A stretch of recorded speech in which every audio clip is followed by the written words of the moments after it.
अस्सलाम वालेकुम।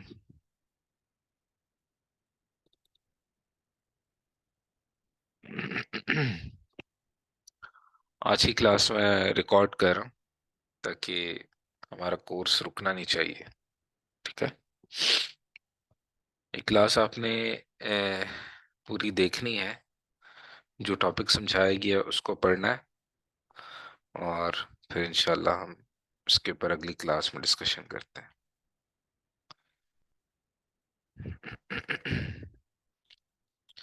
ये मैं आपके साथ स्क्रीन शेयर कर रहा हूँ। होपफुली कि अभी आपको ये स्क्रीन नजर आ रही होगी। सो लास्ट टाइम हम डिस्कस कर रहे थे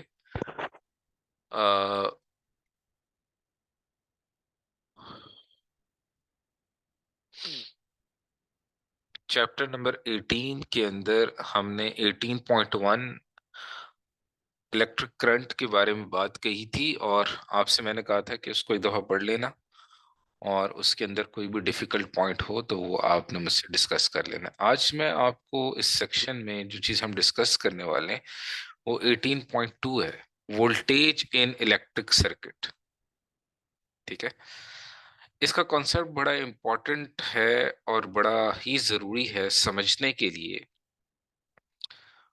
और इसको आज हम डिस्कस करने वाले हैं। होपफुली कि मेरे इस रिकॉर्डेड लेक्चर से आपको जरूर कोई ना कोई फायदा होना चाहिए। अच्छा, अब इसके अंदर वैसे तो अगर मैं आपको कहूं कि आप जी इसको पढ़ लें, ये सारा ये क्वेश्चंस भी कर लेंगे। ठीक है। और ये कुछ और फार्मूलाज वगैरह भी दिए हुए, जो और क्वेश्चंस भी दिए हुए। इसका जो की पॉइंट है ना 18.3, ये हमारा कल का टारगेट है, लेकिन 18.2 को आज हमने कवर करना। मैं इसका की पॉइंट आपसे डिस्कस करना चाहता हूं जो नॉर्मली स्टूडेंट्स को बात समझ में नहीं आती, कि वोल्टेज असल में कहते किसको है। कि अगर मैं यहाँ पे बात करता हूँ ना कि व्हाट इज वोल्टेज, ये एक बिग क्वेश्चन मार्क कि जी वोल्टेज है क्या चीज, व्हाट इज ए वोल्टेज, क्या है वोल्टेज। तो आपकी बुक ने इसके लिए एक और वर्ड का इस्तेमाल किया है और उस वर्ड का नाम है पोटेंशियल डिफरेंस। वोल्टेज को पोटेंशियल डिफरेंस भी कहा जाता है। अब इस वर्ड को अगर हमने समझ लिया पोटेंशियल डिफरेंस को, तो हमें वोल्टेज की समझ में आ जाएगी कि वोल्टेज असल में कहते किसको है। तो अब सबसे पहले हम इस वर्ड को समझते हैं पोटेंशियल डिफरेंस को, और इसको समझने के लिए मैं आपको एक बहुत डिफरेंट सी एग्जांपल दूंगा ताकि आपको इस पोटेंशियल डिफरेंस की समझ में आ जाए।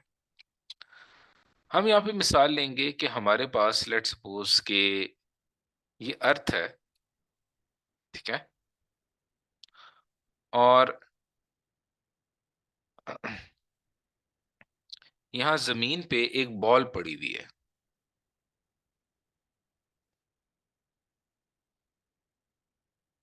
और ये बॉल रेस्ट की हालत में है। तो अगर कोई आपसे पूछे कि इस बॉल की पोटेंशियल एनर्जी कितनी होगी, तो आप कहोगे जी इसकी पोटेंशियल एनर्जी होगी 0,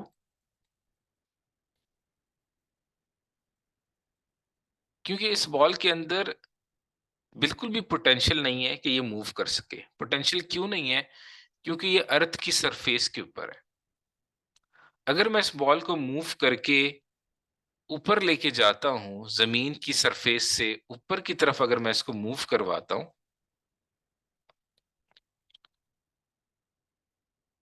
तो ड्यू टू ग्रेविटी इस बॉल के अंदर पोटेंशियल एनर्जी पैदा होना शुरू हो जाएगी। जो जो हम इसको हाइट के ऊपर लेते जाएंगे, इसका पोटेंशियल इंक्रीज करता जाएगा। और फॉर एग्जाम्पल मैं इसको इस वक्त की जिस पॉइंट पे है इसको हम पॉइंट ए का नाम दे देते हैं,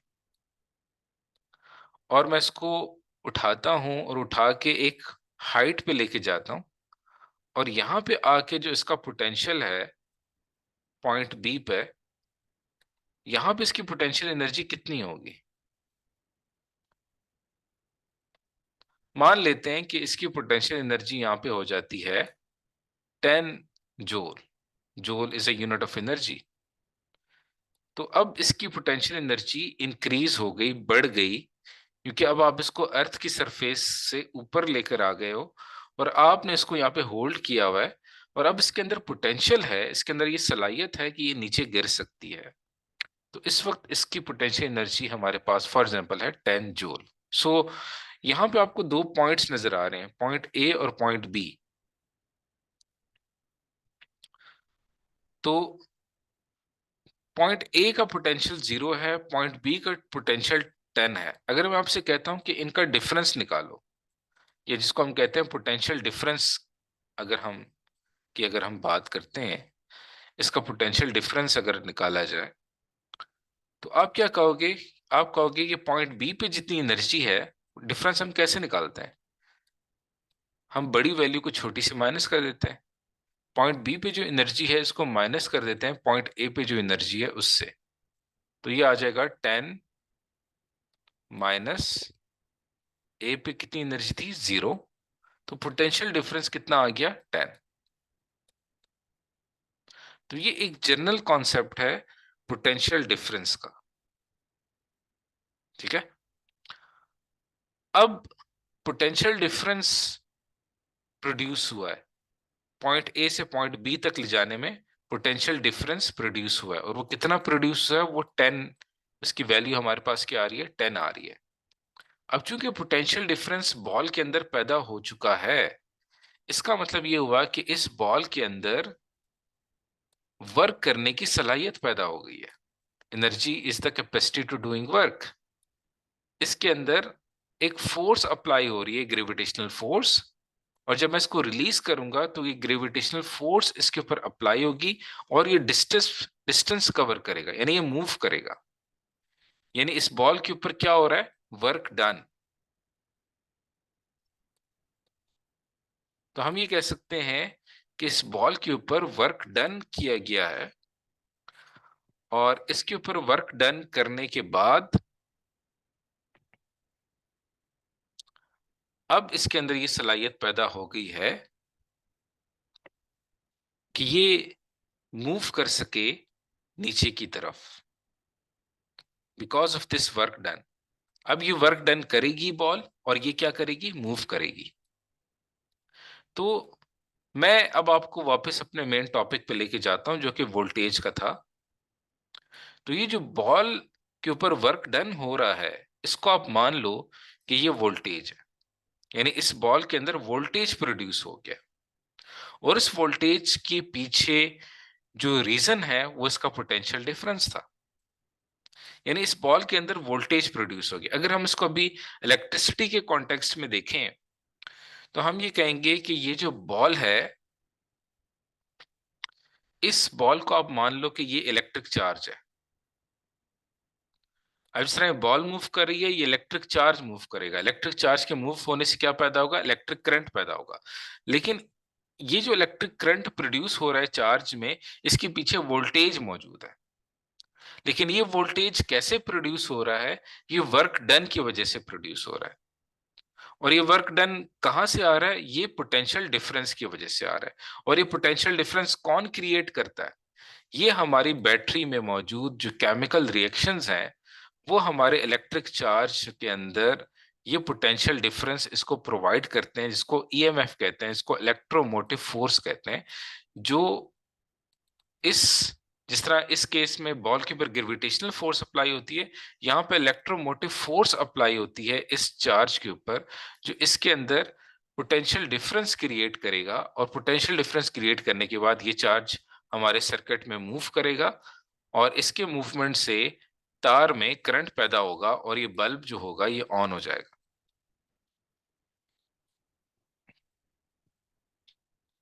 तो इसका मतलब ये हुआ कि हमने जो बैटरी लगाई है, इसके अंदर वोल्टेज वोल्ट्स मौजूद है, इसके अंदर वोल्टेज मौजूद है, इसके अंदर वर्क डन किया जा रहा है चार्ज के ऊपर, ताकि चार्ज मूव कर सके। This is the concept of voltage. अच्छा, अब मैं यहां तक तो आपको बात समझ में आ गई। अब इसको और भी मजीद मैं सिंप्लीफाई करने की कोशिश करता हूं। अब असल में होता ये है कि अब एक और मिसाल ले लेते हैं कि मेरे पास लेट सपोज ये एक प्लेट है। ये एक प्लेट है, इसके ऊपर पॉजिटिव चार्ज,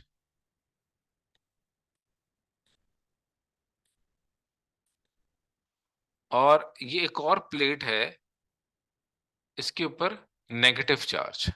ये मेरे पास एक आप इसको मान लें कि ये कोई भी एक मेटेलिक प्लेट है और इसके ऊपर नेगेटिव चार्ज है, इसके ऊपर पॉजिटिव चार्ज है। तो दोनों के दरमियान फोर्स, पॉजिटिव नेगेटिव में फोर्स ऑफ अट्रैक्शन पैदा होती है। ये आपस में एक दूसरे को अट्रैक्ट करेंगे। तो ये जो एरिया आपको नजर आ रहा है इन पॉजिटिव प्लेट और नेगेटिव प्लेट के दरमियान में, इस एरिया को हम नाम देते हैं कि ये हमारे पास क्या है, ये है इलेक्ट्रिक फील्ड। ये किस्म की इलेक्ट्रिक फील्ड बन गई है। अच्छा, अब आप जरा गौर से देखें इस बात को कि ये इलेक्ट्रिक फील्ड है, एक हमने दो प्लेट्स रखी हुई हैं।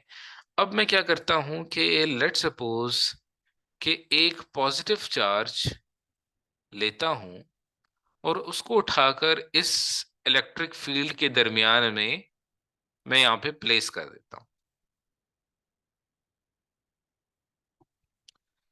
यहां पे जब मैं इस चार्ज को प्लेस करूंगा तो जाहिर सी बात है कि ये नेगेटिव प्लेट जो है ये इसकी तरफ अट्रैक्ट होगा। ऐसे ही है, ये तो नॉर्मल सी बात है। लेकिन मैं अगर ये इसकी नॉर्मल जो इसकी अट्रैक्शन होगी वो नेगेटिव प्लेट की तरफ होगी। लेकिन यहां पर मैं एक बड़ा इंपॉर्टेंट एक जुमला इस्तेमाल कर रहा हूं। अगर मैं इस पॉजिटिव चार्ज को अगेंस्ट द फील्ड मूव कराऊंगा, अगेंस्ट द फील्ड, अब इस बात को समझना है कि अगेंस्ट द फील्ड का क्या मतलब है।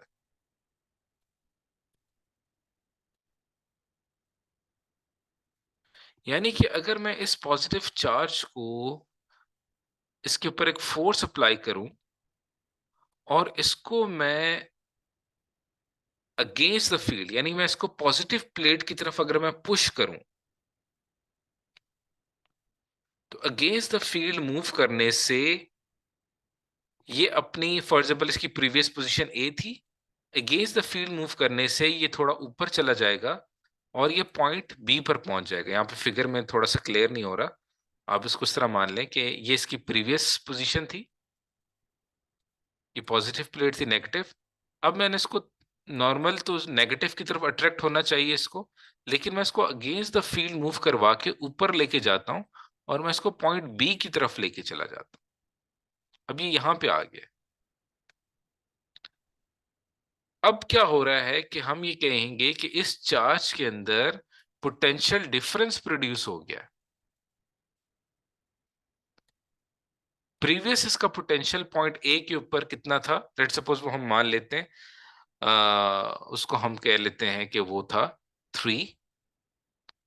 अब मैंने जब इसको अगेंस्ट द फील्ड मूव किया, अगेंस्ट द फील्ड मतलब माइनस साइन के ऑपोजिट ऊपर मैं इसको लेके जा रहा हूं। अब इसका जो पोटेंशियल है, लेट सपोज वो मेरे पास कितना हो गया, 10। तो दोनों पॉइंट्स के दरमियान जो पोटेंशियल डिफरेंस आ रहा है वो मेरे पास 7 आ रहा है। ये जो पोटेंशियल डिफरेंस है ये इस चार्ज के लिए बड़ा इंपॉर्टेंट है, इसको मूव करवाने के लिए। अब जब इस चार्ज को रिलीज किया जाएगा तो चूंकि इसका पोटेंशियल डिफरेंस अब ज्यादा है, 7 हो चुका है इसका पोटेंशियल डिफरेंस, अब इस चार्ज जो होगा इसके ऊपर एक वर्क डन होगा, इसके ऊपर एक वर्क होगा, इसके ऊपर एक फोर्स अप्लाई होगी जो ये नेगेटिव प्लेट अप्लाई करेगी इसके ऊपर। और ये जो फोर्स अप्लाई होगी ये मूव करेगा टुवर्ड्स दैट नेगेटिव प्लेट और डिस्टेंस कवर करेगा। वर्क तब होता है जब फोर्स अप्लाई हो और डिस्टेंस कवर हो, तब वर्क होता है। ये बात याद रखिएगा। तो जब हम ये बात करते हैं कि voltage is a work done, कि वोल्टेज जो है वो वर्क डन है, इस बात का क्या मतलब है? इसका मतलब ये है कि चार्ज के ऊपर फोर्स अप्लाई हो रही है और चार्ज डिस्टेंस कवर कर रहा है। तो इसका मतलब ये हुआ कि हमारे पास ये जो पूरा सिस्टम जिसको अभी हम यहाँ पे स्टडी कर रहे हैं, यहाँ पे वोल्टेज प्रोड्यूस हो रहा है, यहाँ पे पोटेंशियल डिफरेंस प्रोड्यूस हो रहा है, and due to that potential difference, इस पोटेंशियल डिफरेंस की वजह से charge has the capacity to do work, and this capacity of its doing work is considered as a volt, is voltage. ये इसका voltage है।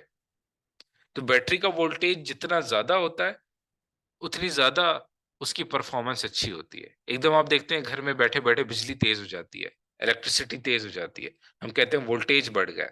वोल्टेज बढ़ने का मतलब ये कि इलेक्ट्रिक चार्जेस के ऊपर वर्क डन ज्यादा हो रहा है, उनकी मूवमेंट ज्यादा हो रही है, इससे ओवरऑल अप्लायंसेस की परफॉर्मेंस इंक्रीज कर गई है।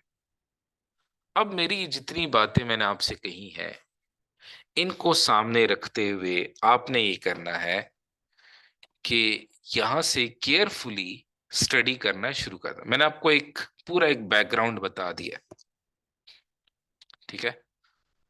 उसको दिमाग में रखते हुए इसको जरा पढ़ना शुरू करें, और इसको पढ़ते रहें।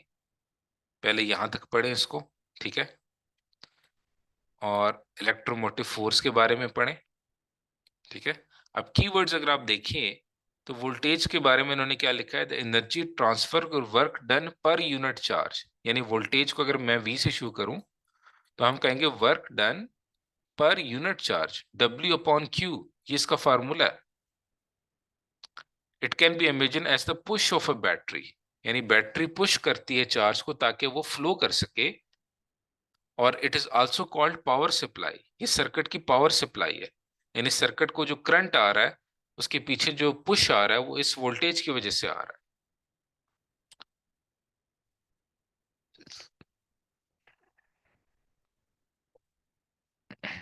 पोटेंशियल डिफरेंस क्या चीज है? इट इज द सेम, वही बात लिखी है वर्क ने, लेकिन इसके पीछे की जो बेसिक है कि इसको पोटेंशियल डिफरेंस क्यों कहते हैं, कि it is also known as voltage between two points. जो अभी हमने यहाँ पे मिसाल दी थी पॉइंट ए और पॉइंट बी की, पॉइंट ए पे इसका इतना वोल्टेज है, आपने इसको अगेंस्ट द फील्ड मूव किया, पॉइंट बी पे इसका इतना वोल्टेज है, डिफरेंस कितना आ रहा है, वो आपका पोटेंशियल डिफरेंस है। यूनिट इसका क्या है? Joule per coulomb. वर्क का यूनिट जूल, चार्ज का unit coulomb, joule per coulomb, ठीक है?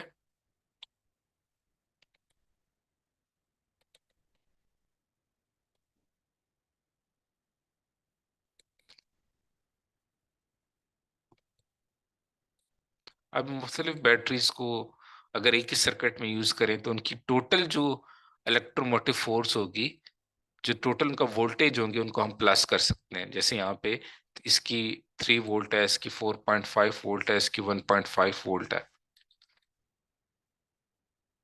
फार्मूला याद रखना है आपने, वोल्टेज का फार्मूला या इलेक्ट्रोमोटिव फोर्स का फार्मूला एक ही है, क्योंकि ये दोनों अप्लाई होते हैं work done per unit charge. अब हमने क्या किया है कि वोल्टेज के यूनिट को, जूल पर कॉलम को रिप्लेस कर दिया वोल्ट से। अभी हम जब पोटेंशियल डिफरेंस को या वोल्टेज को मेजर करेंगे तो वो हम जूल पर कॉलम में नहीं करेंगे बल्कि वोल्ट में करेंगे, जिस तरह हम बाकी फिजिकल क्वांटिटीज में करते हैं। अब आपका जो टास्क है वो कहाँ तक है? वो यहाँ तक। मैं आपको हमेशा यही कहता हूँ कि मैं आपको एक टारगेट मैंने आपको सामने सेट कर दिया है। आपका कल का टारगेट 18.2 है, उसको अच्छे तरीके से पढ़ना है आपने, डिफिकल्ट पॉइंट्स को हाईलाइट करना है, मेरे साथ व्हाट्सएप पे क्वेश्चंस शेयर करने हैं। लेकिन जब तक आप क्वेश्चंस नहीं शेयर करेंगे, जो कुछ भी आप पढ़ेंगे, तो फिर उसको हम क्लास में कैसे डिस्कस करेंगे? तो ये मैंने इसलिए रिकॉर्ड किया ताकि हमारा डेली का एक सेक्शन लाजमी कंप्लीट होना चाहिए मिनिमम, ताकि हम अपना course as soon as possible उसको हम खत्म कर दें। कल की जो हमारी क्लास होगी उसके अंदर हम इलेक्ट्रिकल रेजिस्टेंस 18.3 तक करेंगे, लेकिन इसको शुरू करने से पहले make sure you have completed 18.1 18.2 with all those questions. ये जो ब्लू कलर से क्वेश्चंस लिखे होते हैं, ये क्वेश्चंस आपने लाजमी करने हैं। ठीक है। और कहीं पे कोई डिफिकल्टी आती है, आप क्या करोगे, यहां से इसको हाईलाइट करो और मुझे व्हाट्सएप पे भेज दो कि सर ये चीज नहीं समझ आ रही, ये समझा दे। तो ये मेरे लिए भी आसानी हो जाएगी इसके अंदर। तो इंशाल्लाह कल की जो हमारी क्लास होगी उसमें हम 18.3 को डिस्कस करेंगे।